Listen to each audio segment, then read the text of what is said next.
Hey guys, welcome back to Vertical Momentum. I'm your host, Richard Kaufman. Yes, you're seeing me for the sixth time today.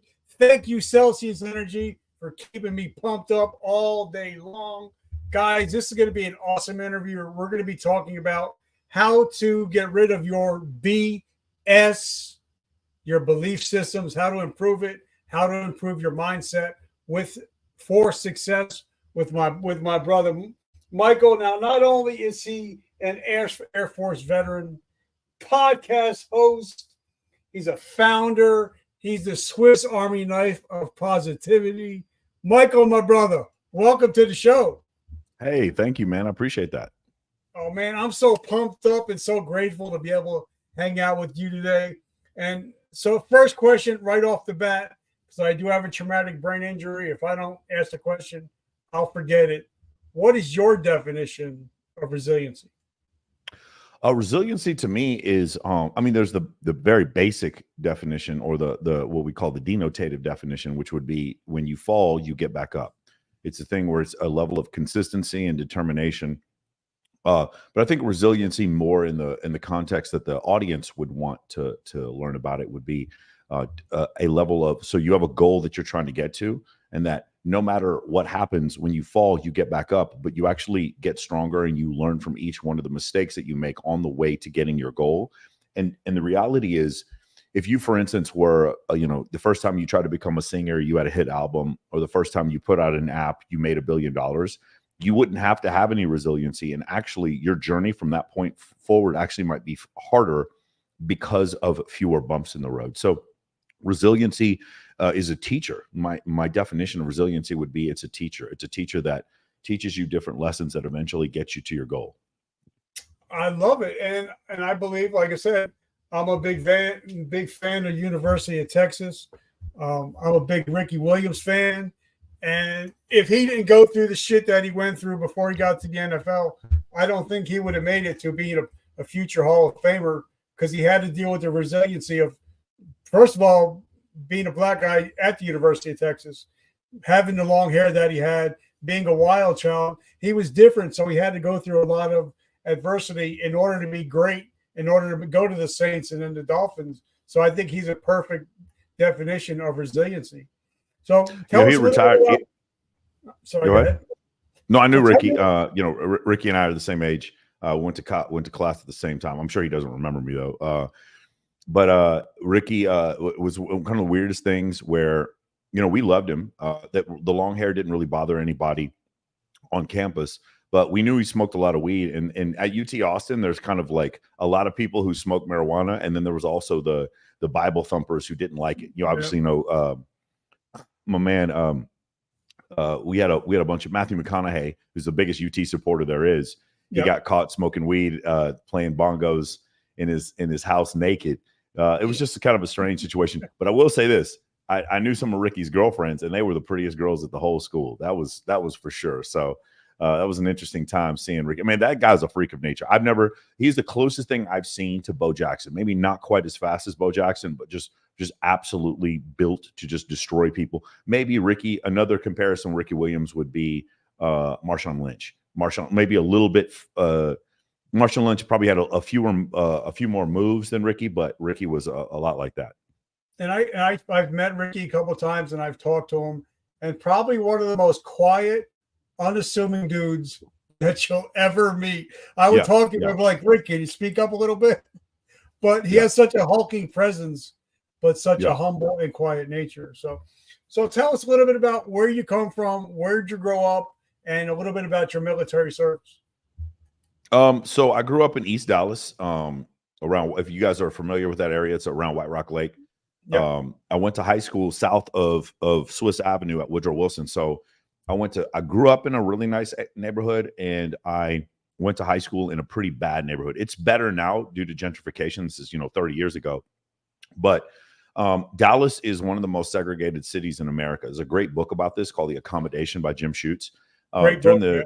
All the way 40s, 50s, and 60s, in the rest of the United States, in the South, there were civil rights protests, but there was an accommodation between the black pastors and the leaders of the black community in Dallas to where they wouldn't protest. And as a result of that, a lot of the mixed racial integration that happened in other cities never happened in Dallas. And if you guys are from Dallas, it's one of the weirdest things to see, because like there are neighborhoods where there are only black people there. Like there is not a single white person that lives in a neighborhood, and vice versa. Like, I mean, you'd be surprised to see a black person living in University Park, and you'd be really surprised to see a white person living in Bontown, South Dallas. So it's I lived in Atlanta for a while. I've lived in Vegas for a long time. I've lived in Los Angeles. I've lived in San Antonio. I've lived in Austin. I've spent a lot of time in Miami. I lived in Abu Dhabi for a while, and I will tell you, I've never seen a city more segregated than Dallas, Texas. And so it was one of these things where I would go to high school and I did not see a white person, and then I would go to church and I did not see a non-white person. And we're talking 5 miles away from each other on either side of Columbia Avenue. And so that was kind of my upbringing, where I got to see both sides. I think it's one of the reasons why I think it's very helpful for me, listening to my friends at church saying, talking about police brutality is exaggerated, and then going to high school and seeing police brutality was not exaggerated. It was a real thing. I think that was kind of an interesting dichotomy for me. Going to UT Austin, when I got there, I had no idea how to study, because my high school career was, it was not challenging in the least bit. I didn't understand how easy it was. I just thought, I found school to just be annoying. And when I got to UT Austin and I had to study for my business calculus exam, I didn't know how to study. I did not know how to actually bunker down and study until I found a tutor. And I was on academic probation. I've talked to a lot of other people who've been in the same situation, where high school did not prepare them. They get to college, they go on academic probation their first semester. And after that, I really learned how to study, which I'm actually really grateful for that whole experience, because I can tell you right now, I would not have made it as an aviator in the U.S. military had I not really learned how to study. If you guys want to know, stick work is important, but I was a navigator, so I didn't have to do any stick work. I was just in the back telling guys where to go. Stick work is pretty important, but probably the most important thing, if you want to become a great aviator, is the ability to study, to study beforehand and have the entire route prepped beforehand as an aviator in order to pass the exams, the FDC exams or stuff like that. That's probably the most important skill that you need to have. And it's also one of the things that I teach in my course, MOA Mentoring, is that when you can study, you actually know how to study. When you go to the first time you have to take the bar exam, or if you're going to a job interview and you want to be more prepared. I try to teach my clients to be more prepared than the interviewer whenever you go to a job interview. So a lot of times the guy doing the interview, he's a headhunter. He doesn't work for the company either. You want to know more about the company than the headhunter coming after you. You actually want to blow him away with all the information you have. You want to be incredibly sharp and knowledgeable about the content that you're able to give him. So that was something I learned from that lesson. At UT Austin, I developed an incredible love affair that I still have today for the concept of, for the subject of astrophysics. I got involved in it as an elective. It's one of the weirdest things with people who know me. Whenever we have conversations about aliens or space travel or any of this stuff, they're actually stunned that I know that it's, orbital velocity around the planet Earth is about 5 miles a second, and the speed of light is 182,282 miles per second. They're always, it's always confusing to them that I know so much about this one subject. But I loved astrophysics in college. It was really, really cool subject for me, and I spent probably the next 20 years reading every book I could on quantum mechanics and astrophysics and stuff like that. Had no bearing on my career whatsoever. And then finished. I had a BBA from UT Austin, business degree. From the Cox School of Business in Management Information Systems. So basically back then, so this is, 1999, this would have been just basically writing the basic, when you guys use Google Sheets or Microsoft Excel, very basic versions of that, and with supporting a website, stuff that you can get AI to do now in 30 seconds. This was stuff that we were trying to learn expertise in back, 25 years ago. And I got out, and then 9/11 happened, or not 9/11 happened. There was a dot-com bubble, and then 9/11 happened. So there were two crashes. If you guys remember, there was a crash. There's a dot-com bubble crash. Right? Around 99, 2000. Right? Yeah. Then there was another crash in 2001, and then there was another crash in 2003, which had to do with oil prices, the price of petroleum once there was the invasion of Iraq in March of 2003. During that time period, I had just graduated from college. It was a very tumultuous time. And you'll see market downturns actually lead to less employment. That's a real thing, especially when you're at the bottom of the employment market, meaning you're just coming into as a new employee, just graduating from college. I couldn't find a job after the dot-com bubble, but there was another precipitating factor with the dot-com bubble, which was the collapse of Enron and MCI WorldCom. And when those things collapsed, it caused me to try to go find a job anywhere I could. At the time, I was a door manager at a nightclub. A nightclub. It wouldn't be called a nightclub here in Vegas, but it was a bar basically on 6th Street called Amazon Shop Bar. One of the bartenders, she was getting her PhD in forensic psychology. And she was paying for it by being a stripper. And so she would strip on her off days when she wasn't a bartender. And she told me to go apply to be a DJ at this one strip club. It's called, if you guys are ever in Austin, Texas, it's called the Red Rose on Congress Avenue. It used to be called Expose, 20 years ago. And so I applied as a joke. Richard, I thought I was totally being funny. It was just one of these things where I was like, oh man, I kind of want to see what a strip club is like. And I went in there and applied as a joke. And I'll tell you right now, I got the job after an hour of doing it. And once I got the flow of it, they gave me the job. And after they gave me the job, I spent 4 days a week, 8 hours a day on a microphone, which if you want to talk about on-the-job training, people think it's so silly when I say this, but it really is true. Being a DJ at a strip club is going to help your presentation on a microphone better than any other job. Even if you are a radio DJ on the radio because of the commercial breaks, that may be quite as much. And like today being a podcaster, but no singular thing helped me to become a podcaster and become a better coach than talking on the microphone for 8 hours a day, 4 days a week for 4 years. Like that is a real thing. And a lot of people are like, that's silly. You worked at a strip club. Like, no, man, I actually learned a ton. And I also learned a ton about intersexual dynamics. Around this time, you figure this is like 2001, 2002, 2003. This is the same time that Rollo Tomasi is writing The Rational Male, or the original essays that become The Rational Male in the Soso-Op forums. So he and I are going on a similar journey. Although, Rollo's about 10 years older than me, we're going on a similar journey at this time in our lives. And the internet is starting to coagulate into like static websites, but we don't have high-speed internet yet. We don't have high-speed 4K images. In fact, we don't even have high definition until 2004. We don't even have text messaging until 2004 in the United States. They have it in Europe. We don't even have bottle service. We don't even get to like the bottle rats and the cocktail servers. That doesn't even happen until 2004. We just have like the early stages of the pickup industry, stuff like that was going on back then. And then so, now at this point, I'm working at the strip club and I watched 9/11 happen at the strip club. Now, it's so funny because when you ask people about where they were for 9/11, they always tell you. In my mind, I saw the towers go down, but in reality, I couldn't have because I didn't get to work till 11. Well, 11 a.m. in Austin, Texas is noon in New York City. Yep. So is it? Yes, noon in New York City. Behind. So I watched the towers come down 3 hours after they came down. But in my mind, I remember them coming down. But then I went back and did the math. I was like, there's no way I could have seen this.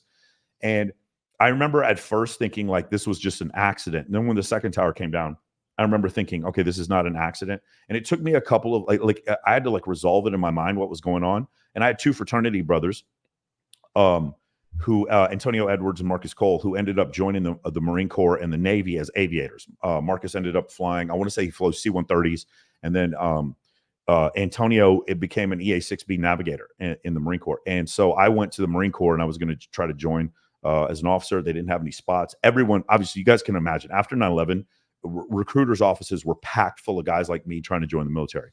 Yeah. And the only spot I could get, I went to the Air Force and I told them I wanted to work intelligence. And they told me the only spot they had for me was an aviator. So they got me a spot as a navigator. I took the AFLQT. I scored it like in the highest percentile from the nav pilot portion. And they asked me if I wanted to be a pilot. And I was like, I have no interest in being a pilot. And not because I don't like being a pilot, but because it was an 11-year commitment and being a navigator was a 7-year commitment. So I took that instead. And so I ended up becoming, it took a while, went through school, became a KC-135 navigator. And this is one of the craziest points in my life because 2007, 2008, a couple of things happened. Number one, I'm living in Atlanta, Georgia. Number two, I'm going out with like some of these club promoters on the weekends while I'm an officer during the week. And these guys are better with women than anyone I've ever seen in my entire life. Remember, I used to manage a strip club. Now I'm hanging out with these like world-class club promoters. And so it's like I'm starting to formulate the pieces that would eventually become Men of Action. And during that time period, that's also when I met Mystery. Later on, I would meet Neil Strauss, but like I met Mystery at that point. He and I became friends. And then my father, he passed away in 2006. by 2008, I'm coaching people. I'm actually starting to do my own coaching from 08 until 2019. I'm coaching pretty much for free for like 11, 12 years. And which is the reason why the course took off so quickly whenever we launched it in October of 2020. So from that point on, man, I'm in the military until 2011. Once 2011 happens, I get out. I remember distinctly watching the Mavericks win the NBA championship. Very happy about that. And then I ended up moving to Las Vegas, and I'm splitting my time 50-50 between Vegas and Los Angeles. And for 2 years, I'm splitting time going back and forward. And I just come to the realization that what I thought Los Angeles was going to be, Richard, is what Vegas actually was. I thought I was going to move to LA. I thought I was going to go to Santa Monica and see beautiful blonde women in fucking bathing suits running up and down the beach playing Frisbee. And the first time you get to the Santa Monica Pier and you see there's like 70 Mexicans like just fucking fishing off the end of that motherfucker, and there's no attractive women around there anywhere.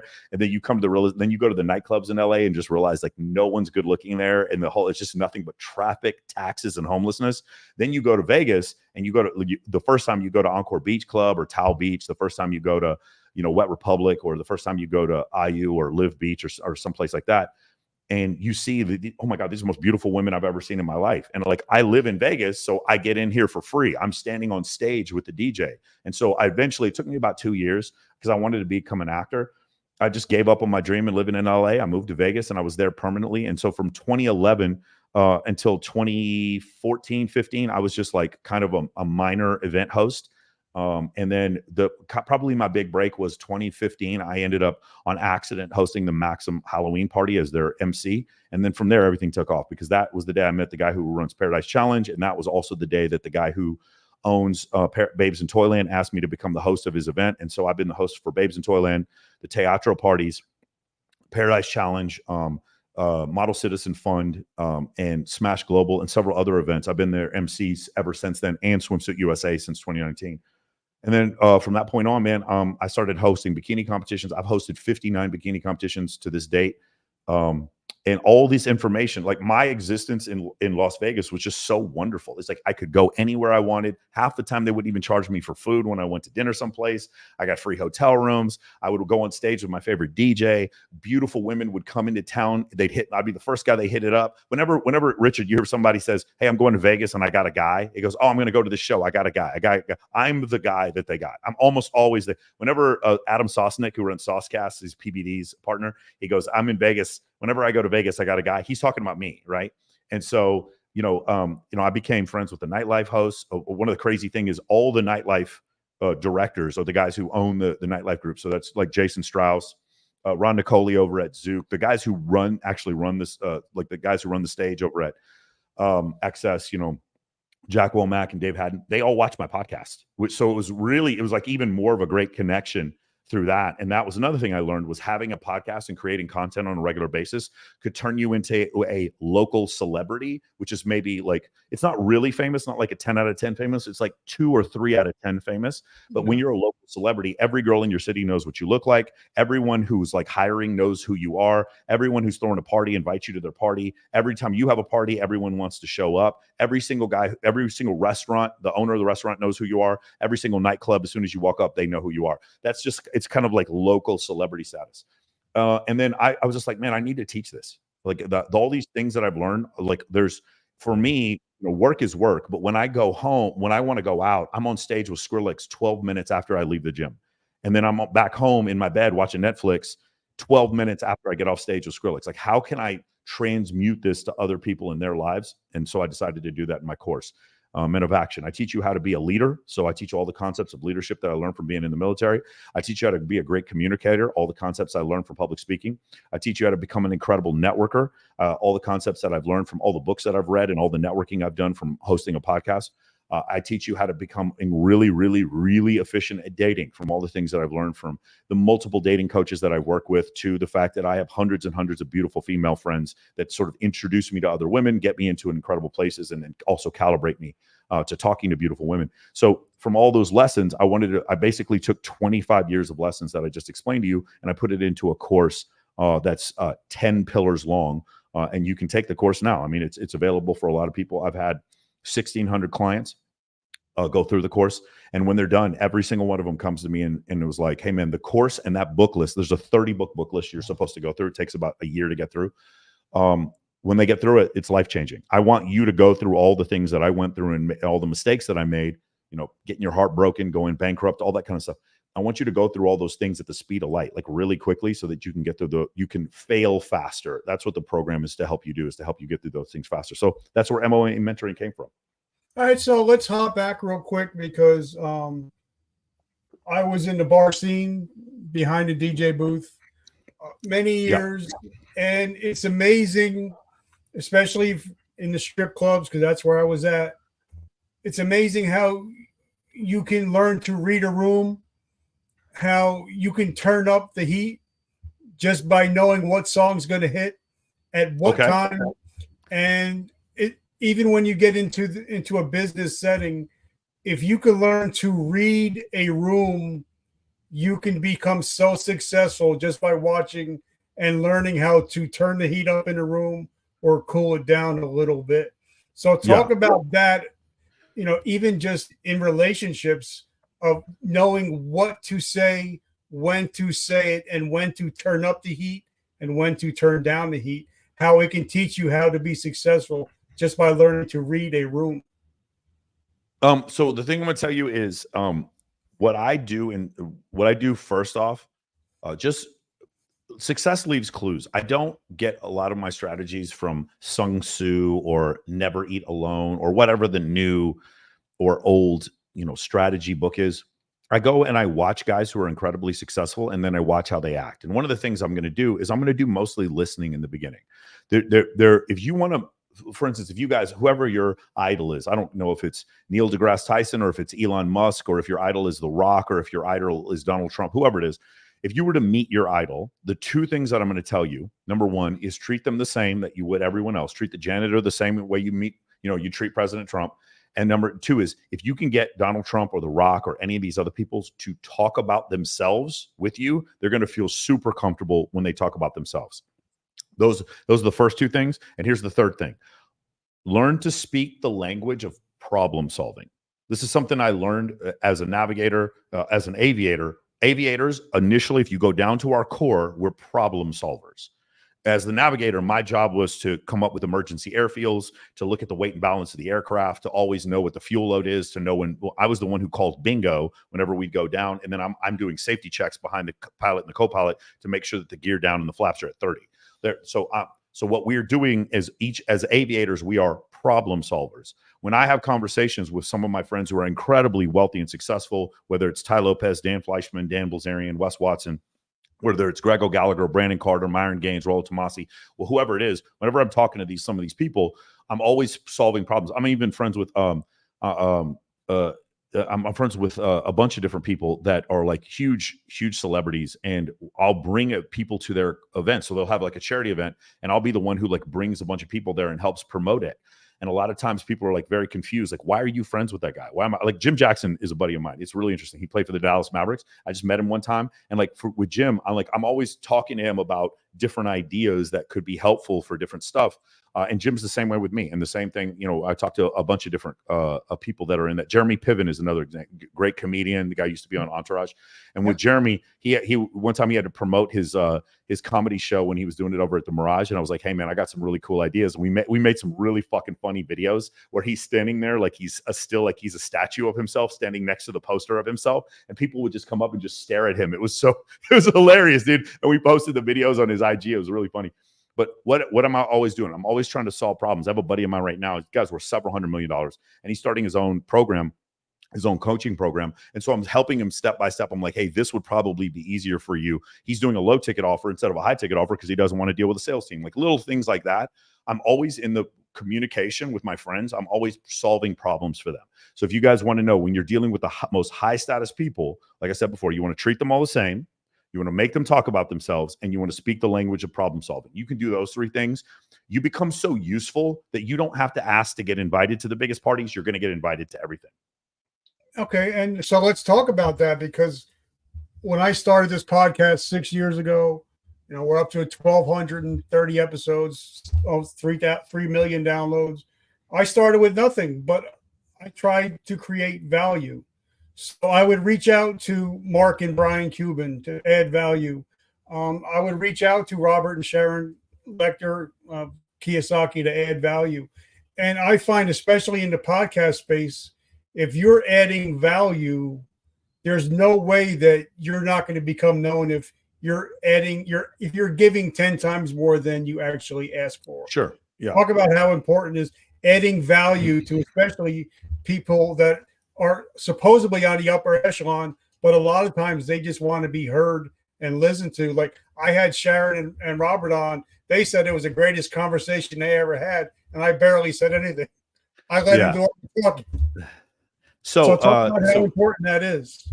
So specifically in the course, in Pillar 1, we go over this concept of value arbitrage. And arbitrage means like it's a risk-free trade. So what are the things that you can do that are risk-free as a normal person, not using any money or fame in order to provide value for other people? And so the 3 things you can do in value arbitrage is you're a connector, you're a suggester, and you're a content creator. Those are the 3 things. So what does that mean, connector? So for instance, I connected Patrick Bet-David to Dan Bilzerian yesterday. I gave them each other's contact info because PBD wants a Bilzerian to go on his show.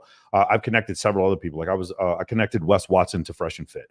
There's a lot of instances like that where I've connected people together. I mean, much smaller ones where it's like a friend of mine who knows in a car accident with a personal injury attorney, much smaller issues like that. Or girls that I know that are very beautiful, I've connected them with modeling agencies. So as a connector, one of the things that happens, I remember the first time I came to this realization, was one guy who owned a nightlife group, and there's another girl who was a former playmate, and she wanted a job in bottle service in Las Vegas, and I introduced the 2 of them together. So the guy who owns the nightlife group is seeing me introduce him to a playmate, and the playmate is seeing me introduce her to the guy who owns the nightlife service. So the 2 of them see me, they imbue me with the same status that they have.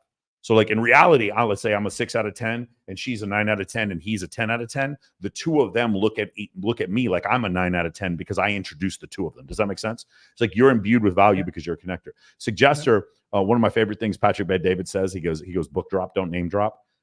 So I like to give people information as far as like what books to read, what podcasts to listen to, what courses to take on iTunes U or the Khan Academy. I love to help people with that kind of stuff.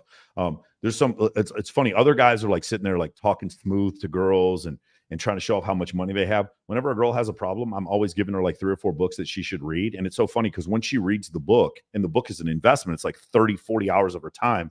The whole time she's just thinking about me. Like guys don't understand, like that's upper level advanced game that a lot of guys don't grasp. And so they wouldn't understand that. So I'm a suggester. I'm the one that's going to suggest to you where the best restaurant is, the best TV show to watch. I'm going to suggest which podcast you should watch, which podcast you should go on, etc. And the last one is content creator. And this is the easiest one, man. Anybody, if you guys have an iPhone 13 or better, you have an incredible camera that didn't even exist 10 years ago. That's able to shoot at 5x digital zoom, 10x digital zoom. You can shoot at 4K at 60 frames a second. You can shoot slow-mo. You can shoot night vision. Like there's so many incredible things you can do with this iPhone.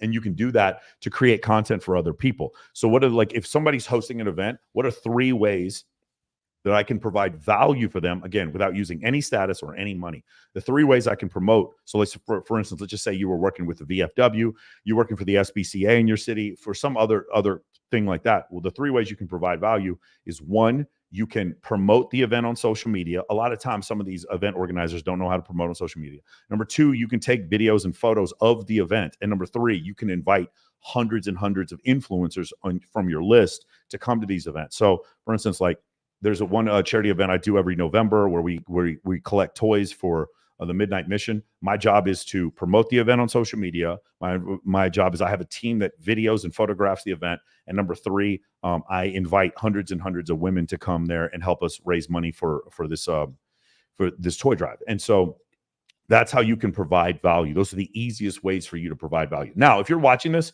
and you happen to be an incredible website designer, you happen to you own an exotic car rental agency, or you actually own your own private jet. If you're one of those people, of course you have additional ways of offering value to people. But for the most of you watching this who are starting at a white belt, just listen to those 6 things that I told you before, and that's probably the best way for you to offer value.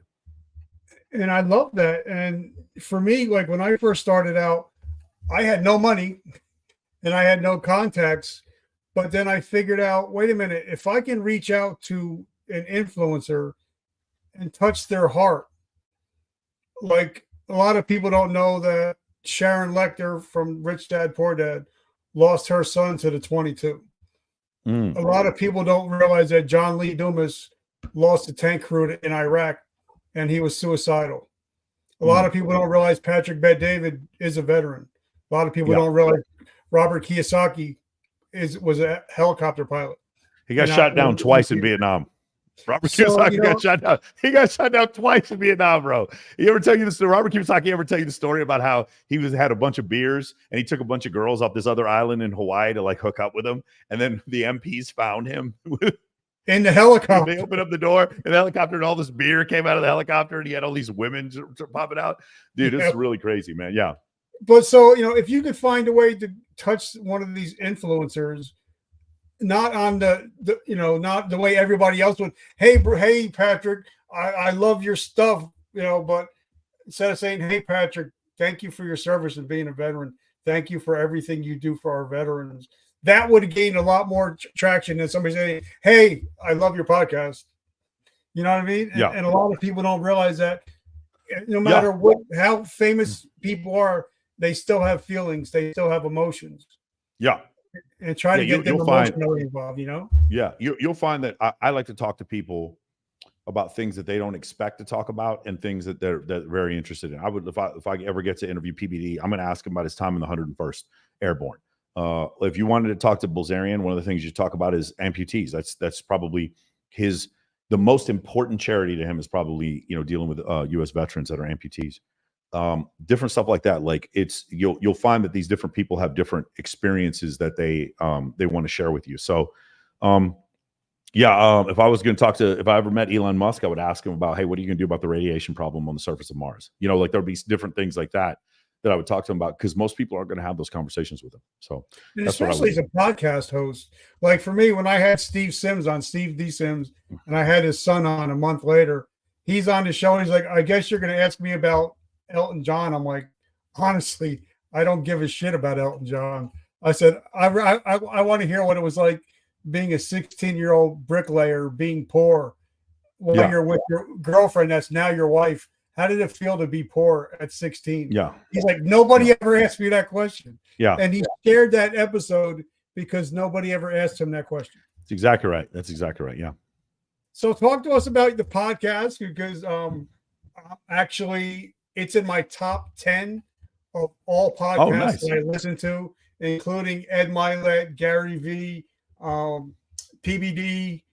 Yours is in the top 10. And I learned so much, not only about being a businessman, but also about being a good husband. Because for me, my bride is my everything. But if I can learn my wife better, then it's going to make me a better businessman and better businessman. And I'm definitely a man of action. So talk about your man of action. So two different things, like the podcast and the program MOA were not aligned with each other. When I started the podcast, it had nothing to do with Men of Action. Yeah. It was just something that I've always wanted to do. It was actually the studio itself, Sticky Paws, that asked me to start a podcast because they wanted more content. And I had it was one of these things where I had been inadvertently or subconsciously preparing to do something like this for decades. So when I did my first episode, I just felt very prepared. And I had a lot of great guests, and I had my buddy Dan Bilzerian come on as episode 10. And then from there, it kind of took off because I think a lot of people saw that I was willing to do my homework on whoever the guest was. Yeah. And so a lot more people were willing to come on. Because see, one of the things is, let's just say, my podcast is not going to do as much as, like, say, Impulsive or as much as the Joe Rogan Experience or whatever. I'm not going to be that big. But you also know that I'm going to give you an arena and a space to say what you want so that your team can make clips of that and then use those clips as a testimonial for whatever your product or your coaching is, etc., whatever your service is. And so I give you a forum in order to do that. And I think I do so probably better than anyone because I'm really good at leading people. One of the things I will say I do on my podcast, a lot of people don't start off at a level 10. A lot of people sometimes are very introverted. Like, for instance, if I ever had Ricky Williams on, I know that I would take Ricky through certain steps so that by the end of the podcast, Ricky's like in fuego, like he's on fire. He's at a 10. He's expressing himself. But in the beginning, somebody who's that introverted, same thing if I ever had, like, say, maybe Dennis Rodman on. I did a short interview with Dennis Rodman, and I knew exactly the buttons to push to get Dennis Rodman to start expressing himself, because Dennis Rodman is generally an introverted guy. Yep. That's why he wears all the nose rings and all this kind of stuff. One of my favorite basketball player of all time. Yeah. So I would do stuff like that. And I think what happens is the word would spread is like, hey, Michael's going to do a ton of research. He's going to ask you some awesome questions, and you're going to get some of the best clips you've ever gotten from going on his show. And from that, it grew. It grew. But the thing is about my show that's a little different is that we're not bombastic, meaning I don't deliberately try to, I don't want to shame women or shame men. And I do have certain political beliefs, but I don't try to like stick to those beliefs, meaning I have people from opposite sides. I've had socialists on and hardcore conservatives on my show. I have hardcore feminists on my show. I have women who are pro, but very much like OnlyFans content creators, and then hardcore fundamentalist Christians who like think OnlyFans is the end of the world. And I don't try to stick to like one dogmatic belief. I only have 3 dogmatic beliefs. It's the Dallas Cowboys, the Dallas Mavericks, and the Texas Longhorns. Those are the only thing. Everything else, everything else is negotiable, but those are my 3 strongest beliefs. And so, I'd have all these different people on, and it just grew and grew and grew. And then we started making clips of some of the interviews. A couple of the clips started getting 3, 4, 5 million views. I had one clip the other day get 32 million views. And then from there, the show grew and grew and grew. About 170,000 subs. But I'll tell you that that mostly came from, I believe, like, with the people I know, I could have been at 1 million, but if I was at 1 million, it would have been because I'm calling women names, or I'm calling men names, or I'm making this, super bombastic type of, ostentatious type of stuff. But instead, my course is about evolutionary psychology and human development, human improvement. And so that's not as interesting. People want the sizzle. They don't want the steak. They want the blood. And I generally don't give them the blood. What I do give them, though, is the solutions that they're actually looking for. And I try to give them the research to back up those solutions. And in doing so, while the people who watch my show are very, very much loyal to it, and they appreciate it, they tell me all the time, it doesn't grow quite at the level that other shows do, just because, I'll just be honest with you, like, I just don't say crazy shit. I don't say crazy shit just to say it, just like some people do. So I love it. I love where I'm at. And I'll tell you, my company, it grows probably 2 to 3x every year because of the podcast. Is sort of like lead generation to get people to come into MOA Mentoring. It takes a very special type of individual to want to join MOA Mentoring. We don't just accept anyone. You really have to be motivated and be willing to take action. That's what the A in MOA means, action. If you're willing to take action, then it works for you. If it doesn't work for you, then, feel free to watch my content for free on YouTube. You don't have to join the course, but that's pretty much how we have everything set up. And, one of the reasons I'm a big fan of your show is I'm a big Ed Mlet guy. Sure. And I know that I can listen to any one of his shows, and he could be talking to either a nun, or he can be talking to the priest of the satanic church. Yeah. And he's still going to respect and get the opinion and not put anybody down from either way. He's just going to get the information out. And I think your show is very much like that, to where it's, like you said, it's not bombastic, but it's actually just 2 people talking. Yeah. I've actually, for a lot of research I've done for other guests, I came from watching Ed Mlet, Nick Santonastasso, for instance. Ed's great. One of the things I really like with Patrick Bet-David and Ed Mlet is like people coming. I consider PBD part of self-help just because of the books that he writes. But anybody who's like teaching you how to start a business, teaching you to get in better shape, teaching to be, have more masculine, attractive qualities with women. Anyone who's doing that, I consider that whole area male improvement. I would even include like Alex Hormozy in that arena. And anyone who does that, whenever they make it big, I'm always, super proud for them. Ed Mlet becoming very successful, or Grant Cardone becoming very successful, or Jordan Belfort becoming very successful, or any of those guys, Ty Lopez or Alex Hormozy. When those guys become successful, it's always really, really exciting for me. And even like Chris Williamson, somebody like that, who's maybe not quite on the same side of the political aisle that I'm at, but like the fact that someone in male self-improvement is becoming more and more famous to where Joe Rogan will have him on, I'm always very much in favor of that. And you want to know something else? TikTok is not in favor of that. If you guys notice that all those people that I just mentioned, they're going to be slowly ratioed over time because male self-improvement is not something TikTok's interested in. And you guys can figure out the reason why. They are not interested in that. They want you looking at 13-year-old girls and Daisy Dukes. They do not want you to getting rich. They do not want you getting in shape. Yep, but that's why, other places are growing and other places are dying. And then there's shows like us that are growing because we're speaking real. We're not, there's no fluff. You're not trying to get over anywhere. I'm not trying to get over anywhere. We're just trying to get information out there, Yep. So now what do you got coming up in the next, say, 12 weeks? And how can we support your mission? I'm following you on every single channel. You know it. And I'll support you 100% in everything you're doing. How can the audience support you?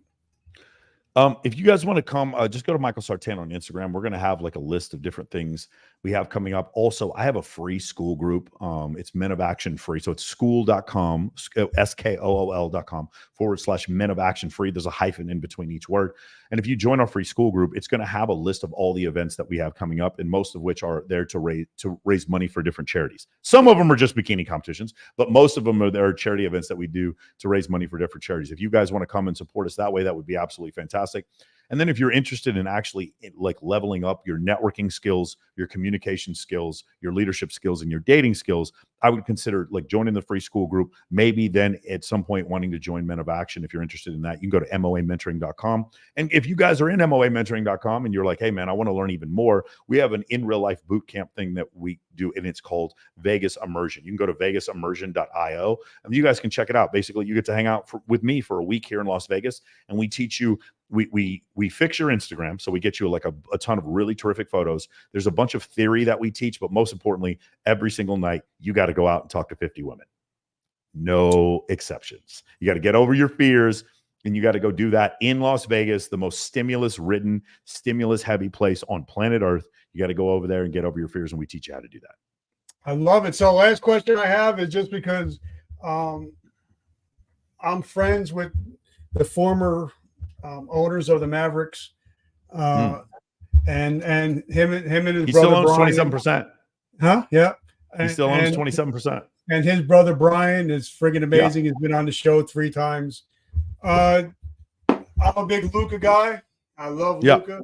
So how do you think he's going to do next year? And do you think he needs to get in better shape for next year's series? So I don't know if it's a function of shape as much as it is like just like workload. So Luka has some of the highest usage rates in NBA history, meaning the ball is in his hand more, or the play on offense ends with him scoring or him assisting at a higher rate. That's what usage means than anyone in NBA history. So because of that, it's going to be more wear and tear on his body. We know that if we could, like, Luka can play off the ball and just shoot or like score going towards the basket. If he had got the ability to play off the ball, Luka is a comparable defender. People consistently overlook the stat that Luka consistently is in the top 10 in the NBA in steals. He can defend. He is a good enough athlete to be able to defend, be a very competent and efficient defender. The problem is when he uses so much energy on offense, putting people on his back, scoring at the basket, getting hit at the basket. You do that over and over again, he is going to be your weakest defender, not because he's a poor defender, but because he got hurt, because he's tired, because of all the things that he has to do. Luka needs what he needs to do is become competent enough of a defender to where they stop calling him up in the pick and roll.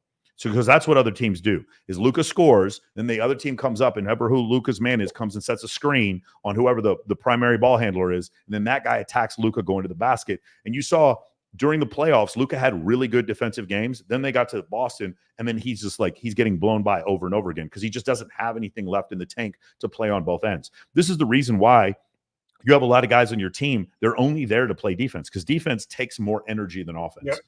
Defense takes more energy than offense. Defense includes boxing out, rebounding. Defense, you got to move your feet. Defense, you got to dive on the floor. Defense requires more energy than offense. Offense, you can go to a spot, stand there for a second, go set a screen. You're standing still. A defense requires more energy. So that's the only thing I would say is that Luka needs to become enough of a defender and show himself to be competent enough of a defender so that he stops getting picked on.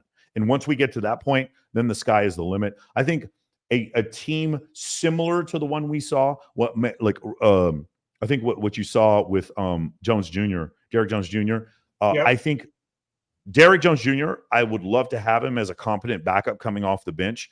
I think maybe somebody replacing Derek Jones Jr. at the small forward position with a skill set like not Paul George himself, but someone like Paul George, a two-way player who can create his own shot. Or, and I'm sure if you know Mark Cuban, he'll tell you this was probably his idea, was to draft Bronny James in the second round, hold him hostage in Dallas until LeBron came over here and have LeBron play the three, something like that. Some guy who can play competently two ways, a poor man's Kevin Durant. Not Kevin Durant. I don't think the Mavericks could afford a player like that, but someone who can score on both ends of the floor, create his own shot, and also defend. Another guy like PJ Washington. I think that would be the thing that the Mavericks need. I think they're set at center for the next couple years. I think they're set at power forward, although I don't know how much longer Maxi Kleber is going to be on the team. Obviously, they've got the two best point guards in the world playing at the one. I think they're just going to need a couple more spaces where I think we're probably going to see Tim Hardaway Jr. traded here in the next couple hours. Possibly Detroit's already, I believe, offered a trade for him.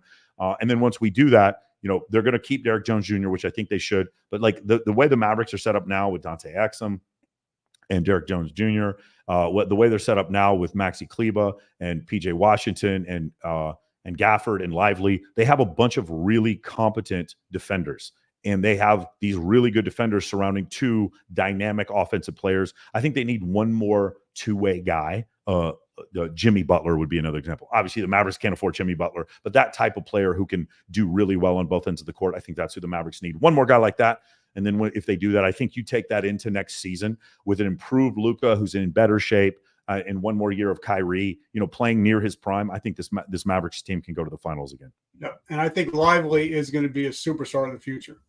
Sure. I think Lively's going to be great. It's going to be interesting how they use him. Like, could he become a good enough shooter where they actually start putting him in the corner, like basically do what they do with Brook Lopez in Milwaukee? That'd be interesting to see. I don't know if we'd ever get him to that point, but the way that they use him as a lob threat, I think, is absolutely fantastic. But for a rookie to be able to pass out of double teams like that, I don't remember someone doing that. Playing center, I mean, we're not talking about Magic Johnson. Obviously, he could do that. But like playing center, I just very rare to see that. Even if you watch the early days of Shaquille O'Neal, there was a little hesitation when he'd catch that double team, and he would still try to score through it. But like the effortless way to where he'd pass out of the center position, the only other guy I can think of like that right now is Jokic. Like he's gonna get the ball and he's gonna get it to the next guy pretty quickly. Tim Duncan was like that too. Yeah, and the big fundamental. I love the big fundamental. Yep. Brother, I just want to say this has been one of the funnest conversations I ever had. Who would ever think we'd be talking about business, relationships, and the Mavs in one conversation? Bro, dude, if somebody called me every week and wanted me to give 2 hours on the Mavericks, I would absolutely do it without any question whatsoever. And people would be stunned. All my free time, I obsess about the Mavericks. Yeah. And one thing I love is their coach is so cerebral.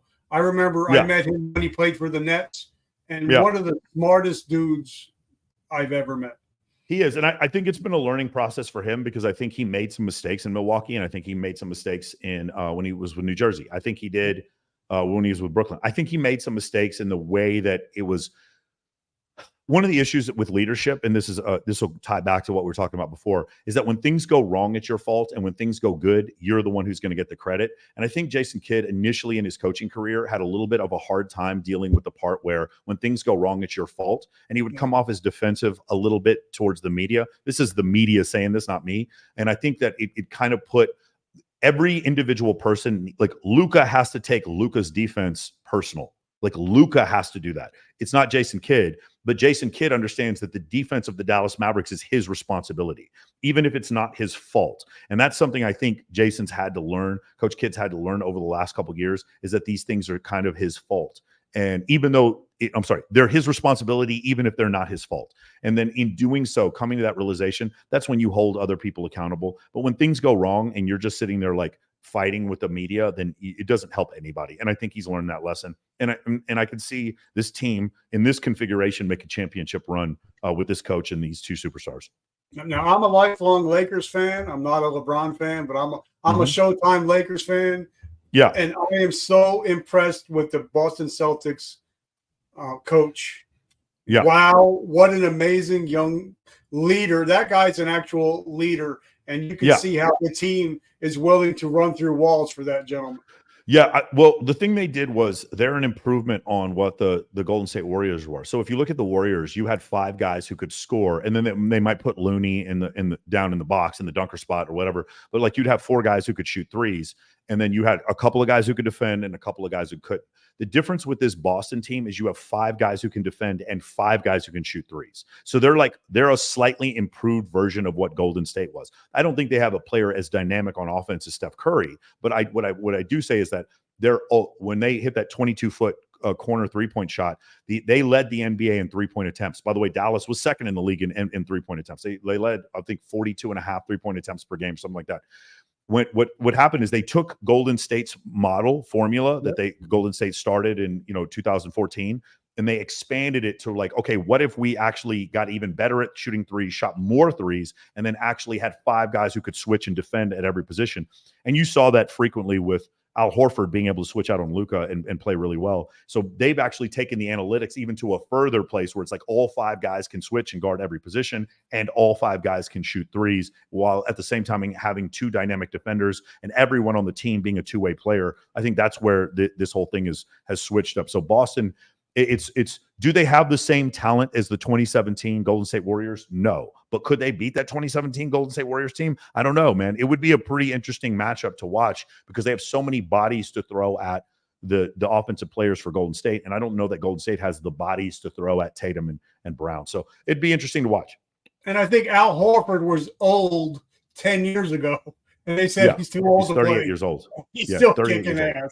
He's still kicking ass and taking. Yeah, I've never seen a guy like he's so efficient. He just makes the right decision. He moves his feet on defense, and then he's just such an efficient offensive player. It is really crazy to watch.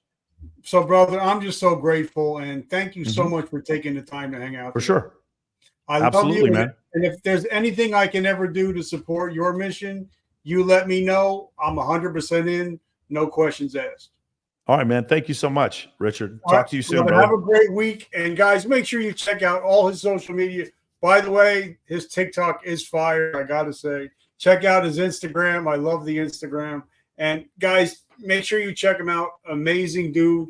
And my relationship with my bride has gotten better just by listening to his show. So make sure, even if you're single or if you're married, learning how to be a listener can improve your life and your relationship. And I learned a lot from you. So thank you, my brother. I appreciate it, man. Talk to you soon, Richard. All right, guys. And guys, remember, vertical momentum, the only way to go is up. I love you. Celsius, thank you so much for keeping me energized. I love you guys. Have a great week.